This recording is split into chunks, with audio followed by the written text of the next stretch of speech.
This is Short Bear with another Codewars challenge. This one is in level 8. We are doing it in Python and it's called Array plus Array.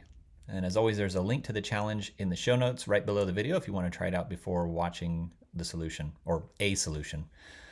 So I'm new to coding and now I want to get the sum of two arrays, actually the sum of all their elements. I'd appreciate your help.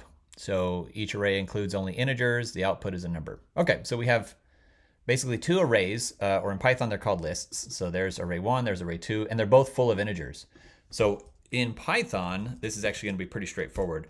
Python has a function called sum, and if you give it a list of numbers, it will return the sum of all those numbers. So all we're doing is just summing up these two arrays.